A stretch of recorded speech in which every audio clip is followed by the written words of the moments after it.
another episode where we dive beneath the surface, presented to you by McDonald's Family Restaurant of the greater Baltimore, D.C., and Eastern Shore. McDonald's is a proud supporter in highlighting Black female excellence in sports. Now today we're coming to you from the Morgan State University's newly renovated Edward P. Hirsch Gymnasium. That holds so much history. Can you tell me a little bit about yourself today, Coach? Yes, well, first of all, thank you for having me. I'm Ramona Riley-Bozier, and just recently moved away from coaching here at Morgan State after 33 seasons as a head volleyball coach. And now currently working in this building that we're holding this interview as the assistant director for intramural and recreation. Yes, and that's amazing, Coach. I'm not sure if you know so much about Edward P. Hirsch. I had to do some history myself. And he was incredible for his coaching style and leading multiple sports to success, kind of like yourself. So I kind of wanted to know if you knew a little bit about his impact today. In terms of what he's done, that's what you hear. You walk out side of this gym right here, you'll see his face plastered here or there. He is one of the two that has a statue right outside, a little statue memorial that they've put in place. So I know his name is very impactful, with Morgan State athletics. Yeah, so where do we start kind of on your journey today? So correct me if I'm wrong, but you were a former Morgan State volleyball and softball coach. You began your journey here as a multi-sport athlete during your undergrad years. You were a member of a record-breaking 4x100 meter relay team that still stands today. You were also one of Morgan State's best triple jumpers that we ever had. You were all three-time American track and field athlete. One of only 9 Morgan State volleyball players to achieve 1,000 career kills. And I also heard that you've been inducted to the MEAC Hall of Fame, Morgan State Hall of Fame, and even the Hall of Fame for your high school. And as a coach here at Morgan State, you led the volleyball team to a 4 MEAC title and guided them to an NCAA Division I tournament. So this is not the end of your journey. Oh, how has it been? Well, first, I'm so thankful and so blessed to have been, first of all, have been, I guess, some God-given talent that was given to me to be the athlete that I was and to be able to accomplish some things that I did accomplish.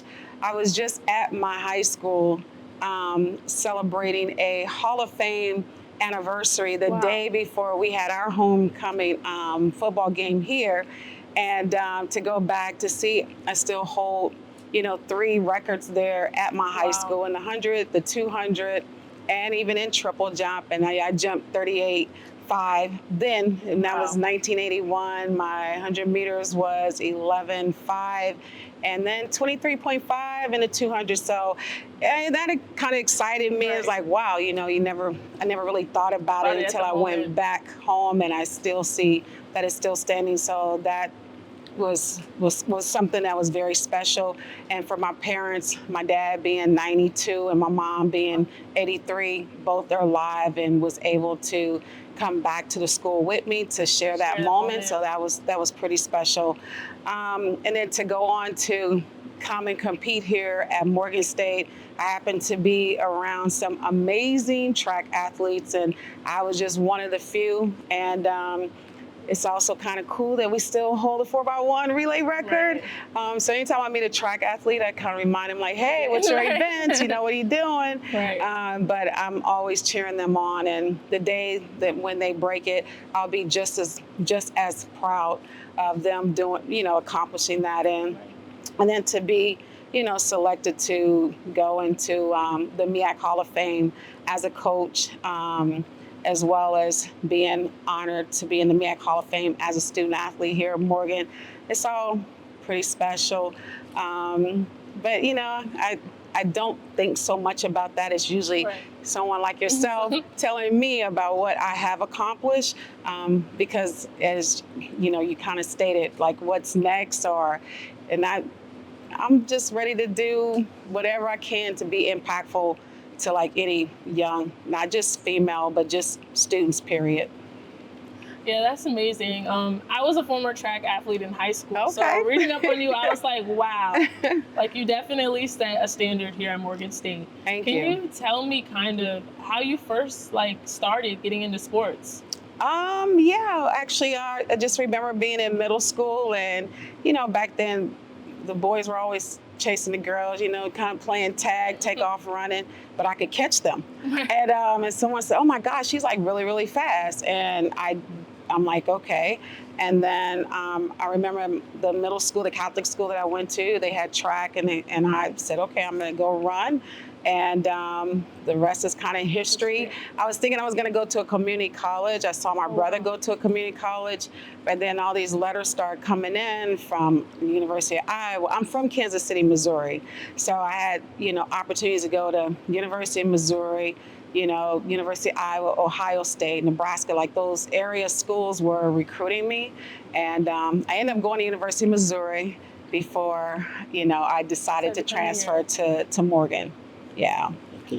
Wow, yeah, and you're a long way from home, I can say. Yeah. How did that like kind of decision take place? Like, was Morgan State like how was it brought to your attention? Was it always kind of on the roster and even the HBCU scene? I probably hate saying this, but I didn't really know too much about HBCUs. In my high school, I was 9 of 2,200.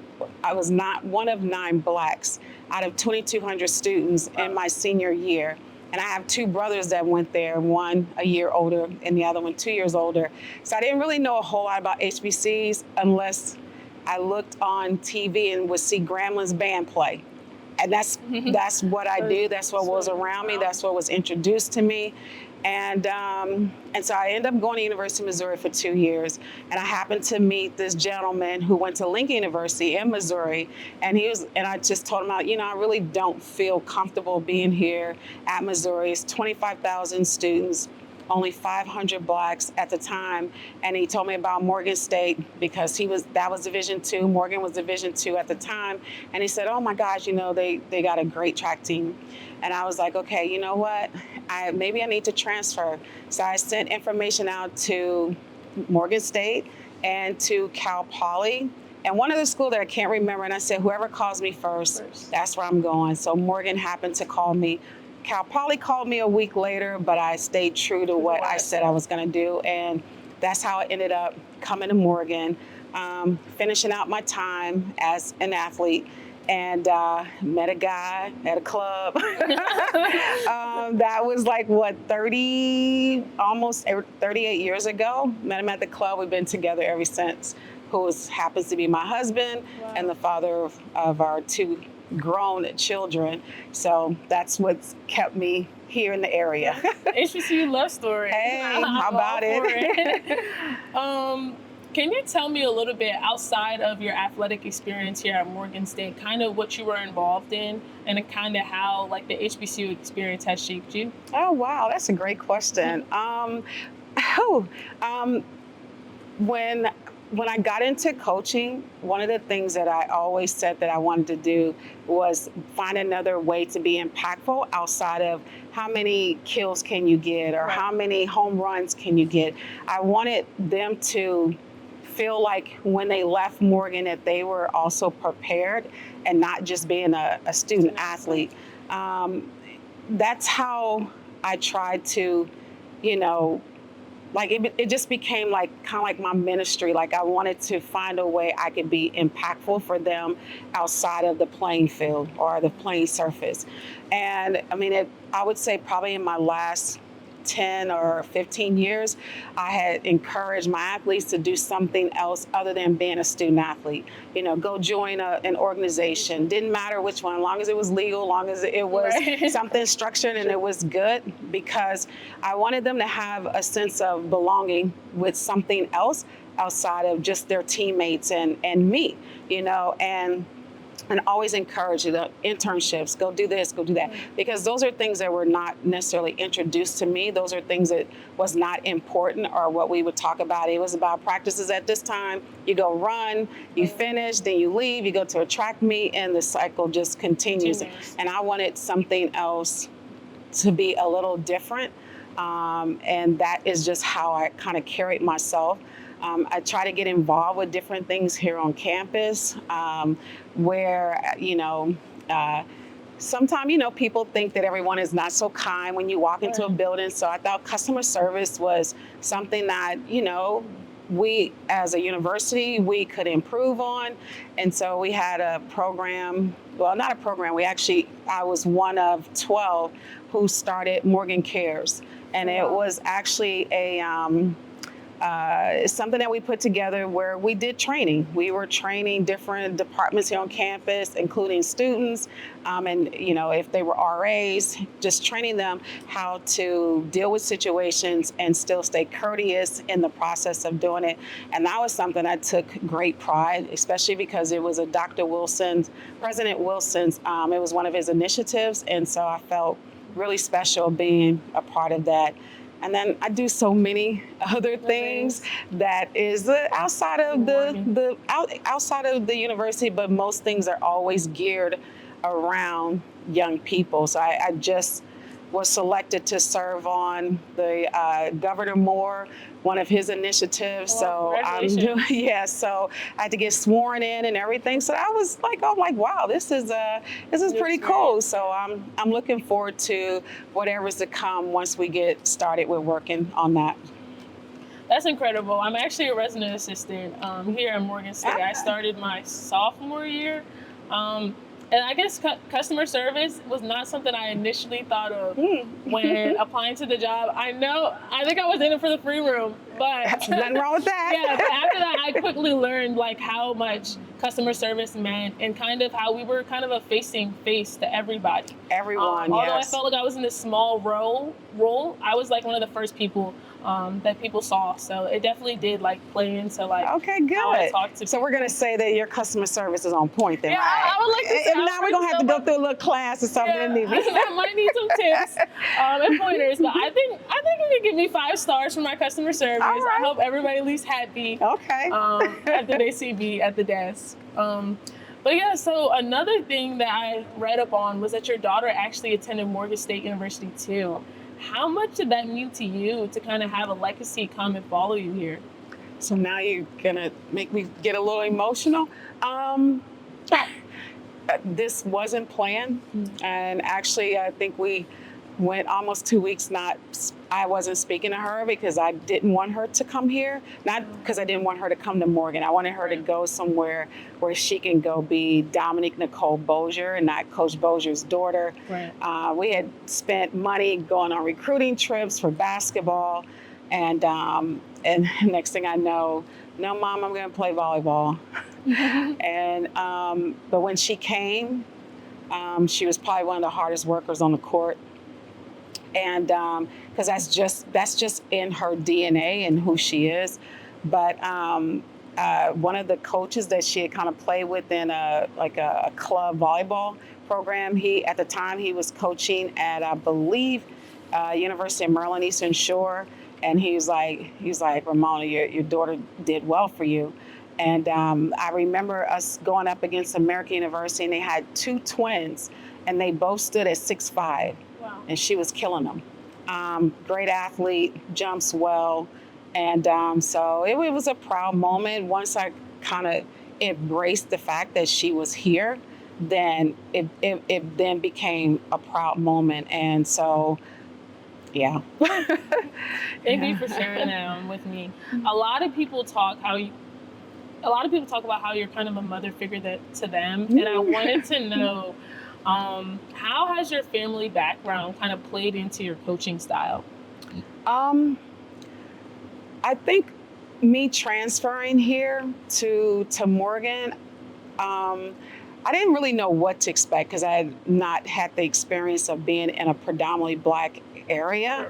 And so, I kind of felt a little lost, like, where do I fit in at here? And even though I was an athlete, but still, I'm like, how do I navigate through in this space?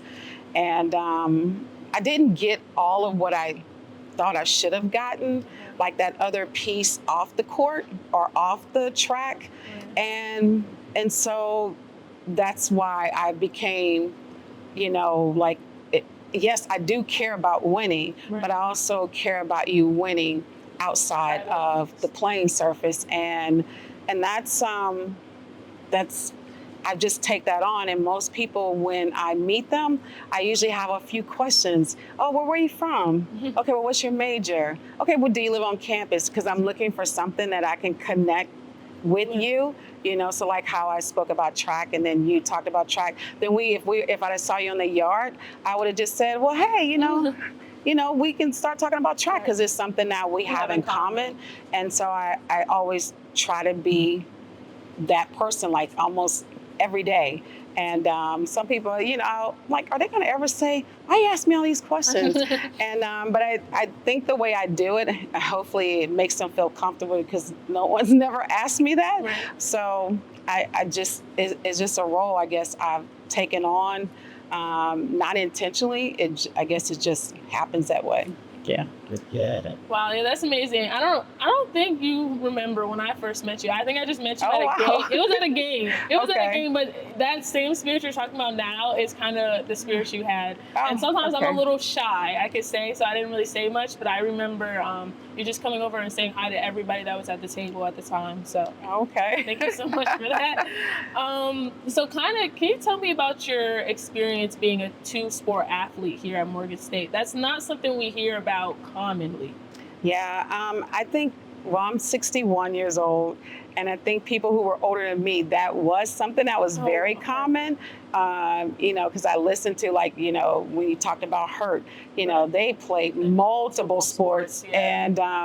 and so now you're right, you don't really hear too many people playing two sports unless you're just freaking phenomenal, and then the coaches are okay with sharing you. That was not the plan when I transferred here to Morgan. I was watching the volleyball team practice because I tried to do it at University of Missouri, and they are like, well, you're 5'7", and I'm like, yeah, but I'm 5'7", but I can touch the rim. That's touching 10 feet, so I'm pretty phenomenal in this area. But unfortunately, University of Missouri, at the time, they were, and also, I hate to say this, but a little prejudiced, and they already had like one African American volleyball player on the team who was my roommate. They's like, that's enough, So when I came, I asked the coach, could I try out? I was so glad that he let me, because then I got to get out of cross country for track, so I didn't have to, participate in cross country. So it was pretty cool, and it was able to manage itself. By the time volleyball season was over, then we were starting up with like indoor track. Yeah. That's great. So going into that, can you tell me kind of how it was coaching softball and volleyball? And like, did you play softball at a young age? I actually just played on a more recreational level, and I was here. My husband, who's Jeff Bozier Senior, he had a lot of experience with baseball, and I just said I've never played fast pitch, and I said let me just go inquire, and I was given the opportunity to do it. And I knew I could recruit, and I had probably one of the best recruits, I would say, after we had gotten started, because I was the person who actually started as an NCAA program. That was myself, and then we got a great recruit in Tanisha Kemp, who, oh my gosh, she was freaking amazing.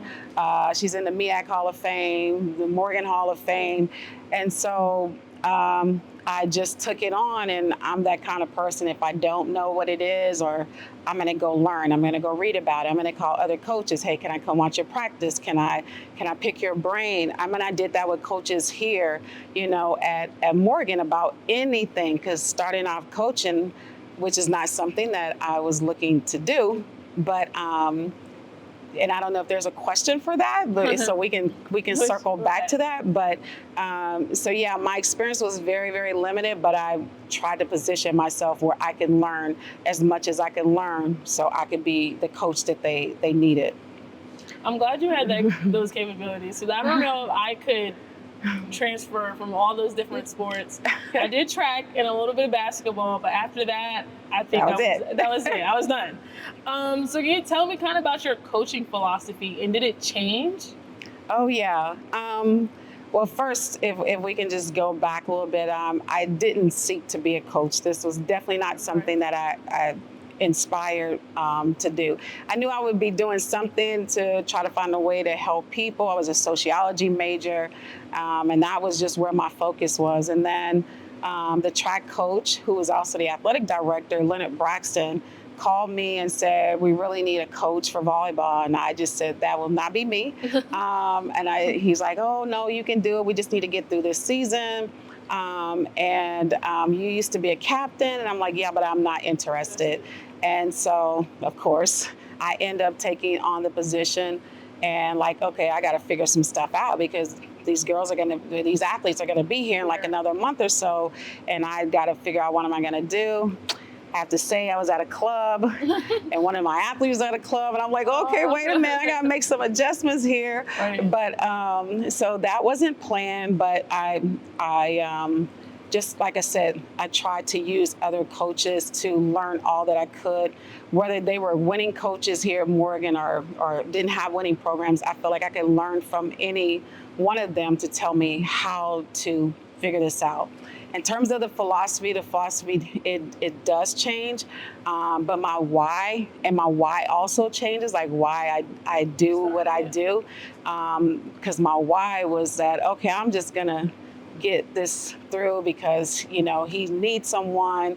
And then the next year was kind of the same thing. Like my why was like, okay, I'm just going to help you get through this. And then I started to kind of like what I was doing. Not so much the coaching, but I'm like, wow, I can be impactful to these athletes. Yes. And I knew I didn't necessarily really have that being here. And that's what I saw. Then I'm like, oh, now my why is something different. I wanted to make a difference. I wanted them to feel like they had someone that they can go to and talk to if they were having whatever situations, home or some with school. As time went on, now I'm having, of course, I have my own kids, and then now my why is like it becomes a little more, still the same, that I wanted to be impactful. But I could see where my whys kept changing to some degree.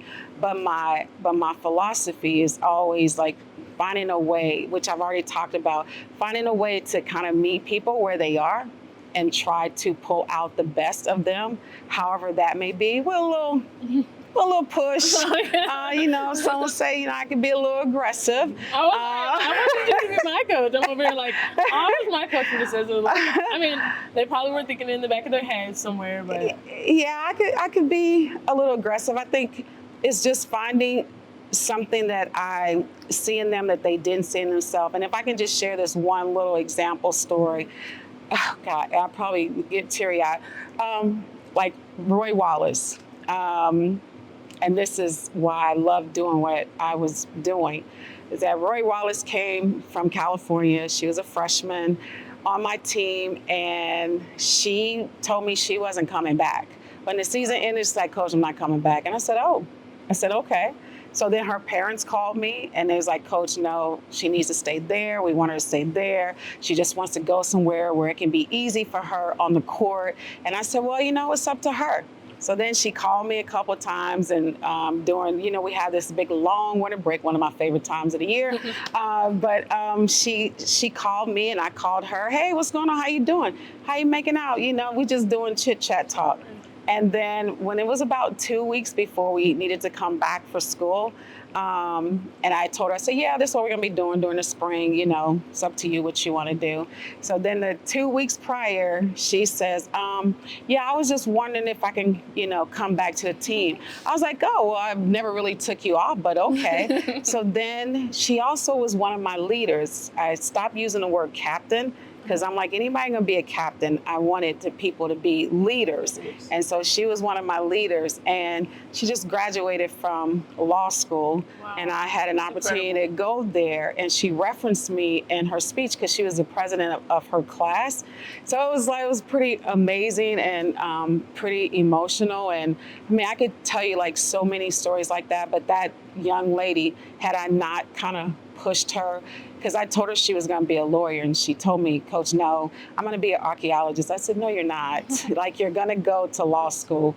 And I let her have her moment to go do an internship. She came back, and then she's like, Coach, I'm going to apply for law school. I said, oh, okay. All right. That's what I knew you were going to do anyway. And just because it was so fitting for her. And she is an amazing young woman, so I'm very proud. And she gets her test results from the bar, I think the end of this month or the beginning of next month. So, but I can, like I said, I can tell you so many of those type of stories that is so fitting for what we are talking about and why I loved doing what I did, coaching. Yeah, I've definitely heard about some of your stories, and even how you're still in contact with a lot of your former athletes that played for you, and even some of them have now took on coaching. Yes. Which I think is an incredible legacy to have. Yeah, that's just amazing. I don't encourage them to be coaches. No, though. you don't. I don't. I know when it's good for you, but then know when it gets out. And I won't speak of one who is coaching, but I cannot wait for her to make the decision to go be an administrator, because I think she's going to be so impactful with who she is, what she cares about, that she's going to make a great difference for any Black female who wants to get into athletic administration. And not even Black female, male, white, it doesn't matter. She just is going to make a great presence. So I'm letting her keep trying to be a coach. Not trying to be a coach. She is a coach. You can see the future. I'm telling you. I just know that there is something that's going to be really phenomenal that's going to come her way. And it will be coaching in a different way. It won't be coaching athletes. She's going to be coaching someone like yourself, or, and maybe me. But I'm looking forward to when she makes that transition, because she's going to be great. Yeah. Can you tell me a little bit about mentorship? Like, has that always been something that you've held dear to your heart? Where did that kind of come from? Again, I didn't have that. But I encourage it. The university, they actually will have, I think it's around homecoming time, where they will set up where, you can get connected with a mentee, and that mentee looks at like your bio, like whoever, expressed an interest in wanting to serve as a mentor. And so I've enjoyed going to that, and then people selecting me to serve as their mentor. So I've had a few who have come and gone. And even when it wasn't as structured like that, still trying to take on, I guess I'm like this mentor, because they're calling, hey, what do you think? Or, and so I do think it's really, really important. And it doesn't have to be, because you want to get into coaching. It's just, what do you want to do next? What's driving you to do this? What's driving you to that? And just asking those questions. And so, but I do think, and I encourage all young people, if you can have a mentor. I'm looking for a mentor. Like I said, I'm 61.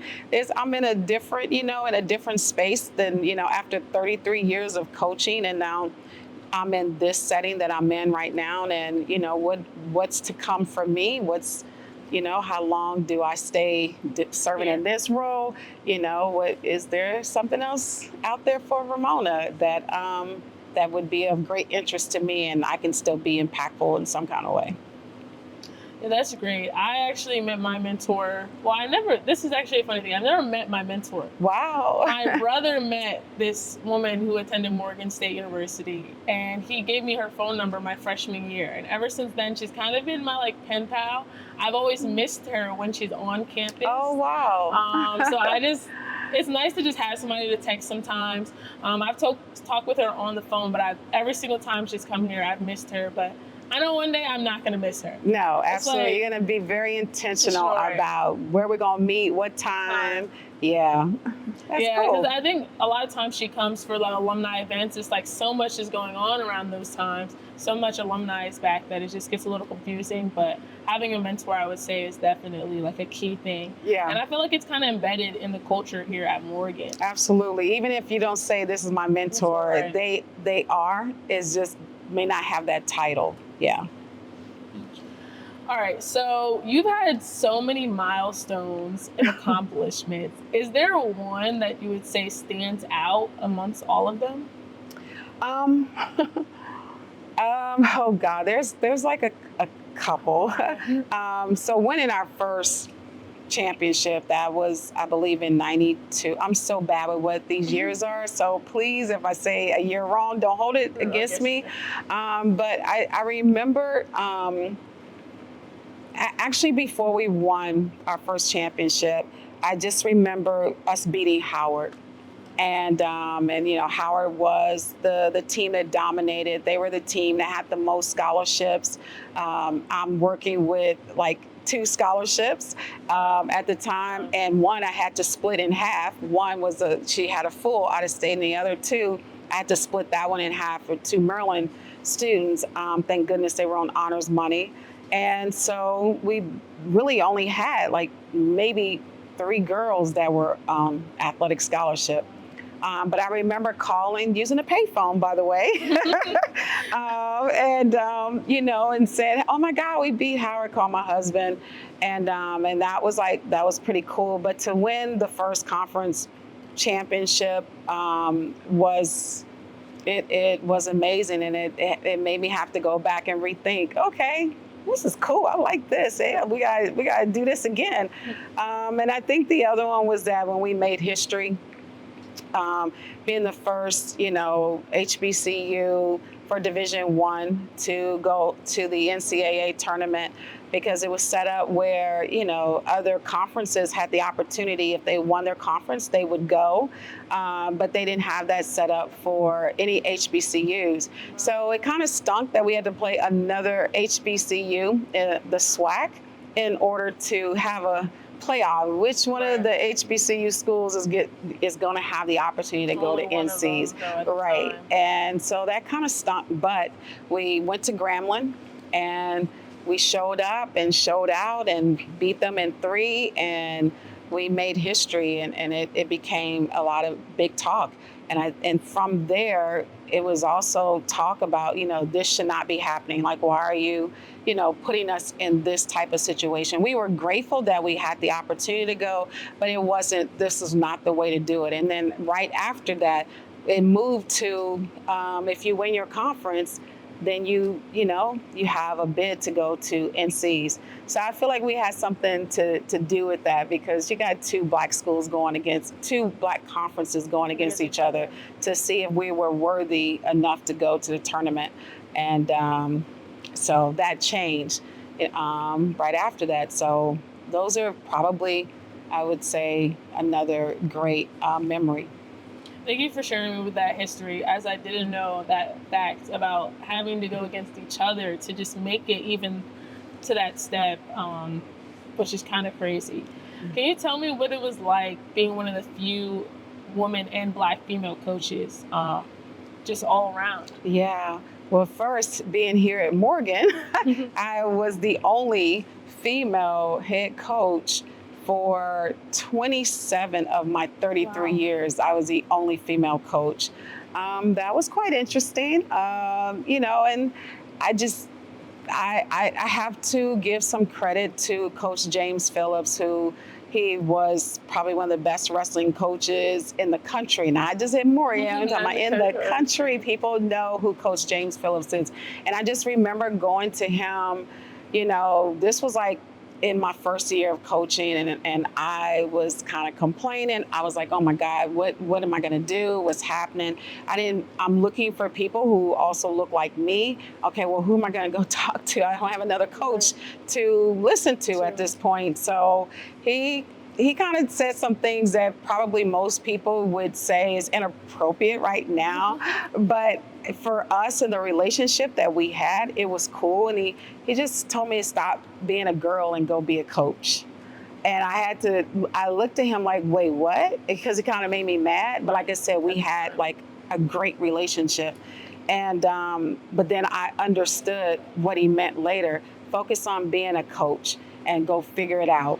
And Morgan kind of gives you those tools to go and figure it out. You know what I mean? When you're lacking some resources here and there. But yes, and then going out recruiting and not seeing people who look like me, it also made it a little difficult with recruiting. But you just find a way, and you just try to connect with whoever you can connect with, and that's kind of just what I would try to do. But it was a little different. It's definitely not like that like now, not anymore. But I just being here taught me a lot how to work to navigate to try to get as much out of the role that I serve as much as possible. Yeah. And I think that's what I love so much about HBCUs. We have so much of a story behind. I feel like everybody's experience has something a little bit to share and could teach others about. And I'm so glad that I came here Morgan, because yeah. at first I didn't have HBCUs, or I was too knowledgeable, even like I would say in my time, about HBCUs because we don't have as much of them near New Jersey. Okay. So I feel like they're not really talked about as much because of that. Yeah. So can you tell me a little bit about your transition, like out of coaching and into this new role? Wow. It was, there were, I would say the last couple of years before I no longer was coaching, I was kind of ready to get out of it because I wanted to go into more of an administrative position. Although I love coaching, there's things that I miss about not being a coach now, which one is just watching a freshman grow from their freshman year to their senior year on and off the court. And I miss like putting together scouting reports. Like I'm always like, that was my favorite thing to do. I enjoyed it. I took pride in it, and I'm like, I'm going to figure out a way how we're going to beat them. Doesn't matter who they are. So those are things that I miss. But now I have an opportunity to serve as an administrator. And what's so interesting is that I'm currently working on a doctorate's degree. Oh wow! And it's all like coming together, and not. I guess it was on purpose, but not on purpose. Purpose meaning God like set this up for this to happen this way, but that's not how I saw it in my head.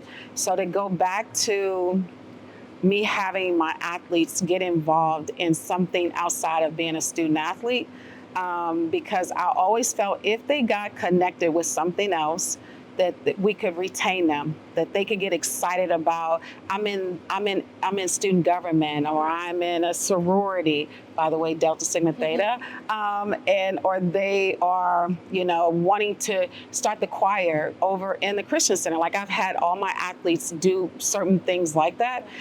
So then now here I'm in this doctoral program, and I'm like, what am I going to research? And I took a class with Dr. Bista.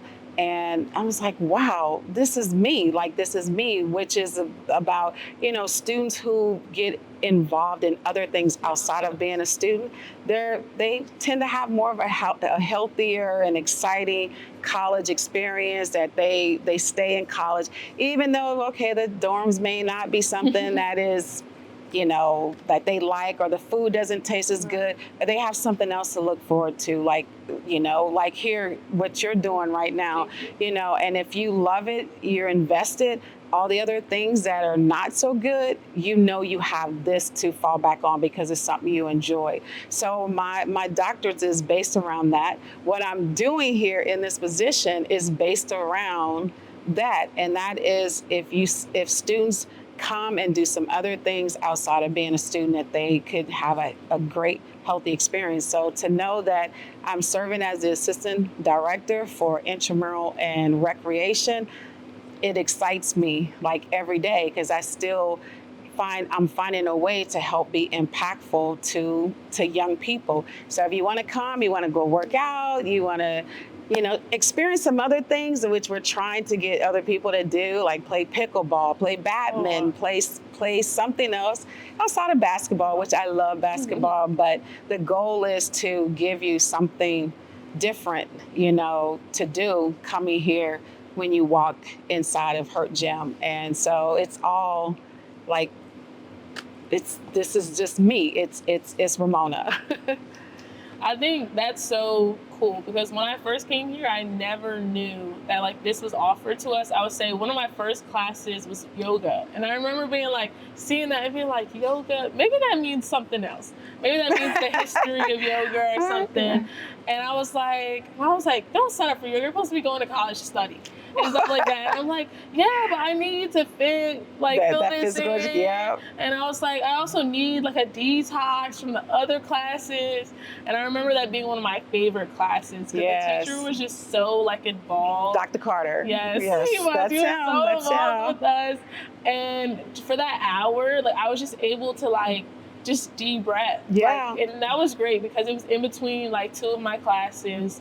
And I would say, like, coming to college, I never thought I would take a yoga class. I don't even know if I ever thought I would take a yoga class. And actually, his classes, people sign up for his classes all the time. And he's actually come and done some wellness events for me for free. Thank you, Dr. Carter. Because students do enjoy it. And, we're looking to add more classes here, whether it's a HIIT class for those who really want to like pump it up in the weight room. I can attend that one. Of course, Pilates. Pilates is something that is big and it's growing. We're working on with getting internships to actually get a fitness certification that they can do and then come back and actually, we can't pay them right now, but you can come and you can gain experience.